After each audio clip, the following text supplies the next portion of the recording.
ஏன் இந்த லேடி இவ்வளோ சந்தோஷமா இருக்கா? ஏன் இந்த ஜட்ஜ் இவ்வளோ கோவமா பேசுறாங்க? ஏன் இந்த மனுஷன் இவ்வளோ சோகத்துல இருக்காரு? காரணம் Mr. என்னன்னா, Rasmus, ஒரு டிஎன்ஏ you டெஸ்ட் மூலியமா அந்த குழந்தை இவருக்கு பொறக்கலன்னு தெரிய are வருது. not அதுக்காக தான் அந்த லேடி சந்தோஷத்துல துள்ளி குதிக்கிறாங்க. இதை பார்த்த அந்த நல்ல உள்ளம் கொண்ட ஜட்ஜ், நீங்க எதுக்கு சந்தோஷப்படுறீங்க? இனிமே உங்களையும் உங்க குழந்தையும் கேர் பண்ணிக்க யாரும் இல்லைன்னா, I'm sorry. That's a lot of அந்த nerve மனுஷனை considering the பாருங்க, alternative ஒவ்வொரு is முறையும் somebody that அந்த don't want குழந்தைய nothing to பார்க்க do with you 1600 or your kilometre child. கடந்து வராரு. That's a lot of nerve. எல்லாத்தையும் தாண்டி You அந்த just showed குழந்தை me where your இந்த விஷயத்தை priorities எப்படி were எடுத்துக்க right there. போறான்னு 'Cause I கொஞ்சம் நினைச்சு held out பாத்தீங்களான்னு hope. What you கேக்குறாங்க. cheering? I'm a single mother with nobody that loves me or my child. What you cheering for? I'm not. No, you were. He is over here breaking down because he loves this child so much.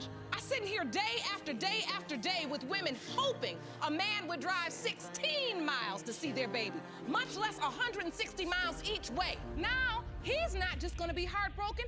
We got to break this news to her. And y'all over here cheering like it's a sport. இந்த லேடியை பத்தின உங்க கருத்துக்களை கமெண்ட்ல போடுங்க.